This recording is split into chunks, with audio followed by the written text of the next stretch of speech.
통치, 요셉의 살리는 통치란 말씀으로 이 새벽에 은혜의 말씀을 전하도록 하겠습니다. 이제 애국가 온 세상 가운데 7년의 풍년이 들었다가 7년의 기근이 들어옵니다.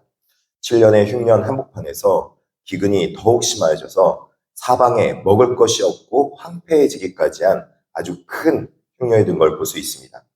이 절망의 자리에서 하나님은 준비해 두신 한 사람, 요셉을 통해서 위기를 기회로 바꾸시고 죽어가는 자들을 살리시는 구원 역사를 펼치는 걸 볼 수 있습니다.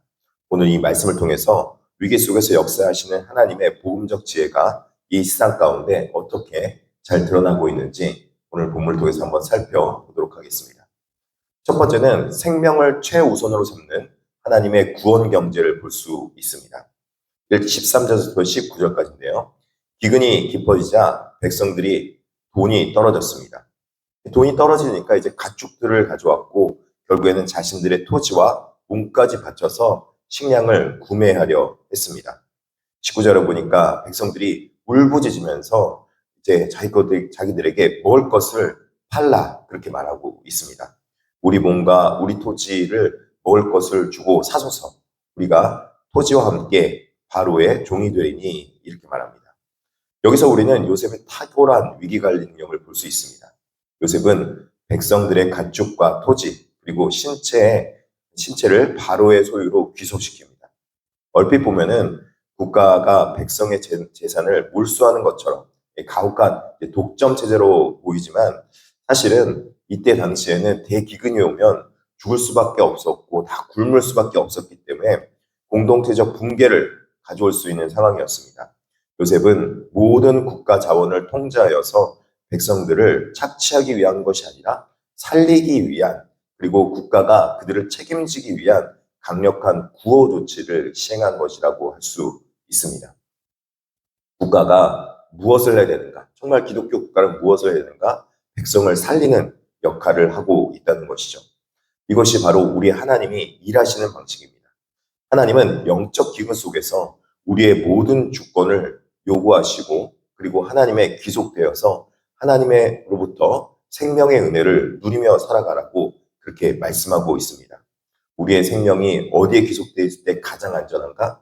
하나님께 소속되어 있고 하나님 안에 있을 때 가장 안전하고 우리의 필요를 공급받는 생명의 유지를 공급받는다 그렇게 말씀해주고 있는 것이죠. 두 번째는 공평과 은혜로 세상을 혁신하는 공의의 통치를 볼 수 있습니다. 요셉은 제사장들의 토지를 제외한 모든 농토를 국유화한 후에 획기적인 새로운 토지법과 조세법을 마련하여 시행합니다. 24절을 보니까 추수의 5분의 1을 바로에게 상납하고 5분의 4는 너희가 가져서 토지의 종자로도 삼고 너희의 양식으로도 삼으라. 너희 가족과 너희 어린아이의 양식으로 삼으라 그렇게 말하고 있습니다. 이 부분에서 고대 근동에서 소작농들이 증여했던 세금은 수확량의 절반을 웃돌거나 심지어 노예처럼 모든 것을 빼앗는 구조였음에도 불구하고 요셉은 고작 5분의 1, 즉 20%만 세율을 정하는 걸 볼 수 있습니다. 그리고 나머지 80%는 백성들에게 다시 줘서 그들이 경제적으로 자립할 수 있도록 해주는 아주 배려심 많은 그런 경제정책을 피는 것이죠. 이는 단순한 새벽 재정이 아닙니다. 이것은 국가가 국민을 위해서 할 수 있는 정화의 능력과 또 그리고 그들을 위해서 배려와 사랑을 베푸는 것이 무엇이어야 되는지 보여주고 있는 것이죠. 토지 소유의 과중한 편중과 결핍으로 해서 극심한 빈부격차가 심할 수 있는 상황을 단숨에 해결한 것이고 절대 빈곤에 처해서 노예로 전락할 수 있는 계층을 구원할 수 있었던 것이고 기득권층에 많이 소유한 자들이 폭악과 중노동으로 억압할 수 있는 상황을 해방시킨 것이 바로 이 요셉의 세법이었던 것입니다. 하나님의 사람은 이 하나님의 사람을 통해서 바로 이 땅 가운데 제국이 어떻게 이 땅을 다스려되며 평화롭게 이 나라들을 다스려야 되는지 공의를 보여주고 있는 것입니다. 세 번째는 십자가의 은혜를 예표하는 생명의 회복을 볼 수 있습니다. 이 놀라운 은혜 앞에 애굽의 백성들은 깊은 감동을 표현합니다. 25절에 보니까 그들이 이르되 주께서 우리를 살리셨사오니 우리가 주께 은혜를 입고 바로의 종이 되겠나이다. 그간 애굽이라는 제국은 소수의 권력자가 다수의 노예를 짓밟고 있는 그런 착취 구조였습니다. 기득권층의 호화로운 삶을 위해서 다수가 희생당하는 그런 비인간적 사회였던 것이죠. 그러나 요셉의 정책은 각 사람에게 토지를 고루 나누고 땀 흘려 노동한 합당한 몫을 얻게 만들어 주신 것입니다. 우리는 이 고백에서 예수 그리스도의 복음을 발견할 수 있습니다. 마귀의 종노릇하며 영적 기근으로 죽어가는 우리를 위해서 예수님은 친히 당신의 생명값을 지불하시고 우리를 사셨습니다. 이제 우리는 주님의 소유, 주님의 종이 되었습니다. 그러나 우리는 억압받는 노예가 아니라 주님의 소유가 되므로 참된 생명과 자유를 얻은 은혜의 자녀들이 될 수 있는 것입니다. 사랑하는 성도 여러분, 예수 그리스도를 믿는 자들이 가는 곳에는 생명이 살아나고 자유와 정의와 공의가 있는 그런 정치가, 사회가 이루어진다는 것입니다.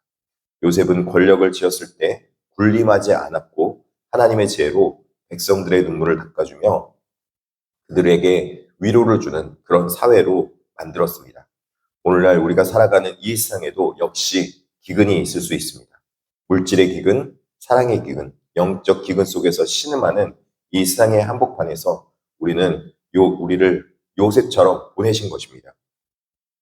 우리가 속한 가정과 직장 공동체 속에서 나 혼자 잘 사는 길을 구하는 것이 아니라 약자를 돌보며 주위 사람들을 살려내는 복음의 통로요, 축복의 통로로 살아내는 신실한 주의 자녀 되기를 진심으로 축복합니다.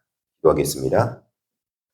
사랑과 은혜가 풍성하신 하나님 아버지, 영적 기근과 세상의 거친 풍파 속에서 저희를 외면하지 아니하시고 생명의 말씀으로 먹이시며 인도해 주니 감사합니다. 요셉의 살린 통치를 통해서 병든 사회를 고쳤던 것처럼 오늘날 이 땅 가운데도 병들어 있고 아파하고 있고 기근에 빠져 있는 자들을 구원할 수 있는 저희가 되게 하여 주시옵소서. 특별하게 육신의 아픔으로 고통받고 있는 자들을 하나님께서 치유케 하여 주시옵시고 하나님께서 자유케 하여 주시옵소서. 김유경 지사님과 또 김한재 지사님 며느님 또 그리고 여러 가지 아픔에 있는 백성들, 목 디스크와 허리 디스크로 고통받고 있는 백성들 하나님께서 치유의 강선으로 치유해 주시고 낫게도 하여 주시옵소서. 감사하며 예수님의 이름으로 기도드립니다.